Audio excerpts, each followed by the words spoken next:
Xi Jinping on täiesti vapustatud pärast seda, kui Trump paljastas Hiina halvimad küljed kõnes, mis avaldas Hiina ülemjuhile ränka survet. Trump teatas salastamata dokumentide avalikustamisest ja väitis, et luureagentuurid avastasid juba alates 2020. aasta valimistsüklist Hiina operatsiooni, mille eesmärk oli koguda ja kasutada valijate andmeid. USA luureagentuurid sai 2020 aastal teada valijate registrite ohustamisest, kui avastati kümnete miljonite valijate andmed. Mõtle sellele. Kümnete miljonite inimeste andmed 18 osariigis osteti, varastati või häkiti Hiina poolt. Valge Maja loodud lehekülje andmetel osteti, varastati või saadi digitaalse sissetungi teel kümnete miljonite inimeste andmed 18 osariigis. Valitsus omistas Hiinale ka 220 miljoni registri ebaseadusliku omandamise, mis sisaldasid nimesid, aadresse, telefoninumbreid ja parteilisi eelistusi.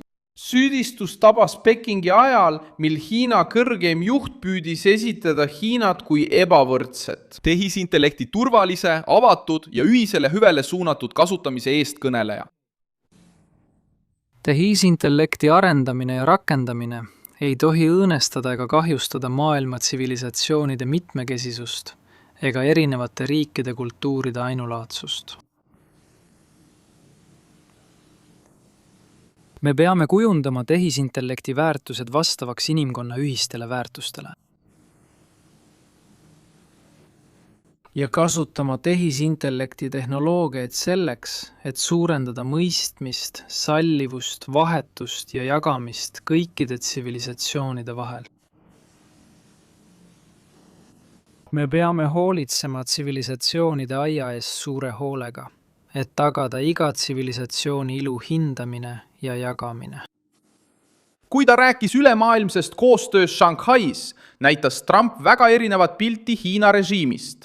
Huvitaatus andmete vastu, poliitiline mõjuvõim, tehnoloogiline ülekaal ja võime ära kasutada teise riigi sisemisi nõrkusi.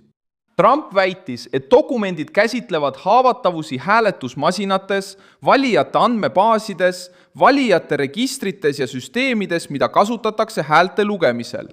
Valge Maja teatas, et vastased nagu Hiina, Venemaa, Iraan ja Põhja-Korea omavad võimekust ohustada valimiste taristu osi.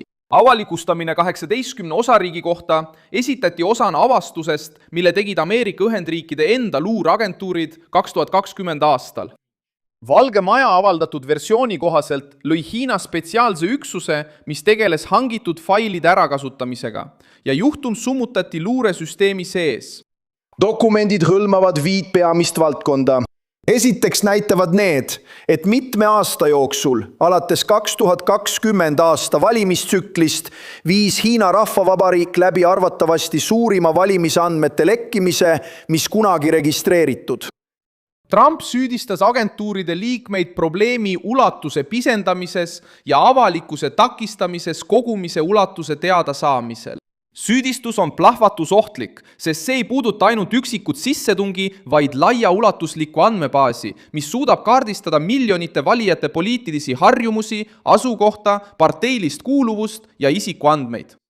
Trump kasutas oma avaldust selleks, et survestada kongressi kehtestama rangemaid reegleid valijate registreerimisel, isikutuvastuse ja kodakondsuse tõendamise kohta. Valge Maja poolt toetatud ettepanek on senatis seisma jäänud. President väitis ka, et sisejulgeolekuministeeriumi läbivaatamine leidis umbes 278 000 kodakondsuseta inimest, kes on registreeritud föderaalvalimistel hääletamiseks. Peking eitas süüdistust ja väitis, et ei sekku Ameerika Ühendriikide valimistesse. Kontrast oli tugev. Washingtoni väited ei oma faktilist alust. Sarnased süüdistused on juba ammu tõestatud alusetuteks. Hiina järgib mittesekkumise põhimõtteid. Meil ei ole huvi sekkuda USA valimistesse. Vastupidi, kes on sekkunud teiste riikide asjadesse ning jälginud valimatult valitsusi, ettevõtteid ja laiemat avalikkust. kutsume skeemide loojaid üles mõtlema oma käitumise üle, lõpetama Hiina alusetu laimamise ning tegutsema viisil, mis soodustab häid suhteid BÜVA ja Hiina vahel. Hiina esitles tehisintellekti kui jagatud heaolu ja ühise julgeoleku tööriista. Hiina nägemuse kohaselt peaksid kõik riigid võtma kasutusele inimkeskse lähenemise ning arendama tehisintellekti positiivselt ja ühise hüvangu nimel. Peame tagama, et tehisintellekt oleks oluline mootor jagatud heaolu ja ühise julgeoleku saavutamisel. Peame ühinema ja ühendama jõud, et luua õiglane ja võrdne tehisintellekti üleilmne juhtimiskord. Kuid samal ajal püüab ta laiendada oma mõju rahvusvahelistele reeglitele selles valdkonnas. 29 riiki allkirjastasid kokkuleppe luua Pekingi juhitud ülemaailmne tehisintellekti koostööorganisatsioon. Rühm kavatseb arutada standardeid juurdepääsu mudelitele ja koolitust arengumaadele. See samm seab Hiina otsesesse konkurentsi Ameerika Ühendriikidega, et määratleda selle põlvkonna kõige olulisemad tehnoloogiat suunavad normid. Hiina kõrgeim juht teatas 5000 tehisintellekti koolituskoha loomisest 5 aasta jooksul ning lubas laiendada projekte koostöös Aasia, Aafrika ja Ladina-Ameerika riikidega. Peking püüab kasutada avatud mudeleid ja koolitusprogramme, et hõivata neid valdkondi, kus Ameerika Ühendriikide ettevõtted ja valitsused seisavad endiselt silmitsi kulude ja juurdepääsu takistustega. Surveavaldus ka sõjaväe valdkonnas. 2026 aasta 1 juulil viisid 2 B2 pommitajat läbi kiire tankimise maapinnal tankimimalal. Ühisel Pearl Harbor, Hikami baasil Hawaii'l pommitajate rakkerühma missiooni ajal. See protseduur võimaldas lennukitel maanduda, tankida ja naasta tegevusse lühema seisaku ajaga. Õhuvägi ise kinnitas, et operatsiooni eesmärk oli suurendada valmisolekut ja reageerimisvõimet võimalike kriiside korral Vaikse ookeani piirkonnas. Hawaii muutus olulisemaks, kuna see pakub USA-le eelpositsiooni Indo-Vaikse ookeani piirkonnas missioonide korraldamiseks, ilma et kogu operatsioon koonduks Hiinale lähemal asuvatesse baasidesse. B2 lennukite liikumine koos F-22 hävitajatega näitas, et Washington harjutab integratsiooni, hajutamist ja kiiret reageerimist. Seda tegevust esitleti ametlikud kui viisi kinnitada võimet tegutseda erinevatest baasidest ja reageerida piirkonna väljakutsetele. Trump loodab endiselt kohtuda Hiina kõrgeima juhi Xi Jinpingiga lähikuudel pärast 2026 aasta mais välja kuulutatud kaubanduskokkuleppeid.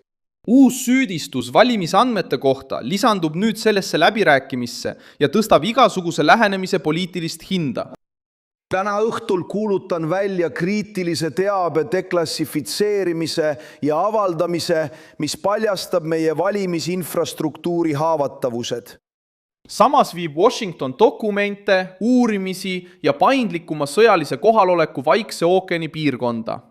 Suur tänu, et vaatasite seda videot lõpuni. Toetage meie projekti ja aidake rahaliselt, kasutades ekraanil kuvatavat Pix-võtit. Oleme sõltumatu kanal, mille eesmärk on hoida teid tõega kursis.